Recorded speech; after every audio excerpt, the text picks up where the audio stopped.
चैत्र नवरात्रि का 8वां दिन महागौरी को समर्पित होता है, जिन्हें पवित्रता और शांति की देवी माना जाता है। इस साल महाअष्टमी का पावन पर्व आज यानी कि 26 मार्च को मनाया जा रहा है। पौराणिक कथाओं के अनुसार भगवान शिव को पति के रूप में पाने के लिए मां ने कठोर तपस्या की थी, जिससे उनका शरीर काला पड़ गया था। तब महादेव ने गंगा जल से उन्हें स्नान कराया, जिससे वह अत्यंत गौरवीण की हो गई और महागौरी कहलाई।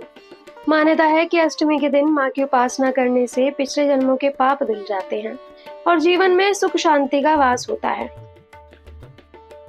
अष्टमी के दिन सुबह की पूजा और कन्या पूजन का विशेष महत्व होता है। इस वर्ष पूजा के लिए सबसे श्रेष्ठ समय 3 बार पड़ रहा है। सुबह का शुभ समय होगा सुबह 6:19 से 8:40 तक। अभिजीत मुहूर्त दोपहर 12:02 से लेकर 12:51 तक। अष्टमी और नवमी के मिलन काल में की जाने वाली विशेष पूजा का समय भी इस दिन महत्वपूर्ण रहेगा, जो कि संधि पूजा का समय होगा।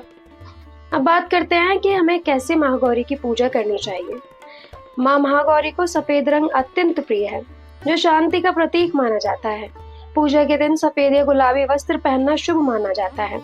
मां की प्रतिमा को गंगा जल से स्नान कराएं और उन्हें सफेद फूल, अक्षत और चंदन अर्पित करें। महागौरी को नारियल का भोग जरूर लगाएं, जो कि बेहद उत्तम माना जाता है। इस दिन कन्या पूजन की परंपरा है, जिसमें 2 से 10 वर्ष की कन्याओं को भोजन कराया जाता है और उन्हें उपहार भेंट किए जाते हैं। कन्याओं के पैर धोकर उन्हें आदर सहित खिलाना आपके जीवन के सही संचालन और समृद्धि के लिए बेहद मंगलकारी है। मां महागौरी की आराधना के दौरान ओम देवी महागौरी नमः मंत्र का जाप करने से मन शांत होता है और आपकी सभी इच्छाएं पूरी होने का संकल्प मजबूत होता है। अष्टमी की आरती के बाद पूरी श्रद्धा भाव से मां के चरणों में शीश झुकाएं और अपनी भूल चूक के लिए क्षमा मांगते हुए उनका आभार भी व्यक्त करें। पूजा के अंत में शांत चित्त होकर मां का ध्यान करें। जब आप निस्वार्थ भाव से कन्याओं की सेवा करते हैं और मां की महिमा का गान करते हैं, तो घर के कलेश अपने आप समाप्त हो जाते हैं। भक्ति के इन पावन क्षणों से मां से केवल सुख और सौभाग्य की कामना करें कि महागौरी की अटूट कृपा आपके जीवन के हर अंधेरे को मिटाकर उसे उज्जवल और सुखद बना दे। भारत में नवरात्रि के 9 दिवसीय उत्सव के 8वें दिन पूजी जाने वाली देवी महागौरी है। महा का अर्थ है अत्यंत और गौरी का अर्थ है श्वेत। भक्त रिश्तों में निष्ठा प्राप्त करने और जीवन भर के बंधन बनाने के लिए उनकी पूजा करते हैं। महागौरी की कहानी के कई संस्करण हैं। सबसे प्रचलित संस्करण ये है। काल रूपी रूप में सभी राक्षसों का वध करने के बाद पार्वती का रंग रात के समान काला हो गया। इससे उनके पति महादेव ने उन्हें काली कहकर चिढ़ाने लगे।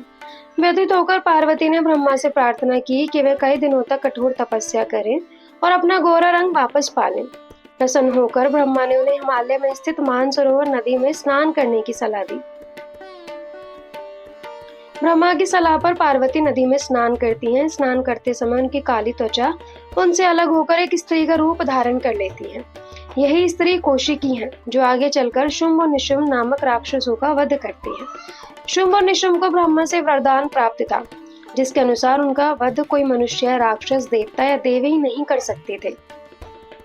पार्वती को उनका श्वेत रंग और सौंदर्य पुनः प्राप्त हो जाता है और वे महागौरी के नाम से जाने लगती हैं, जिसका अर्थ है अत्यंत सुंदर।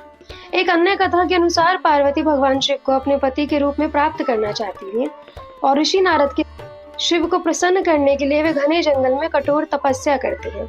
वे सभी सुख सुविधाओं, यहाँ तक कि भोजन का भी त्याग कर देती है और कई वर्षों तक भीषण गर्मी, सर्दी, बारिश और तूफानों का सामना करती है।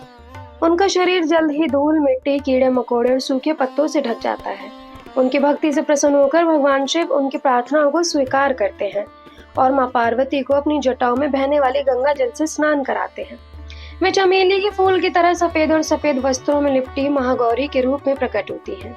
महागौरी रूप में देवी की 4 भुजाएं हैं, जिनमें से 2 में त्रिशूल और डमरू धारण किए हुए हैं। उन्हें दया और नैतिकता की देवी के रूप में पूजा जाता है। वे एक सफेद बैल पर सवार होती हैं। उनकी आयु 9 वर्ष बताई जाती है। इसी कारण देश के कुछ हिस्सों में कन्या पूजा भी की जाती है, जिसमें अविवाहित कन्या की पूजा की जाती है और वे सफेद वस्त्र और आभूषणों से सजी होती हैं।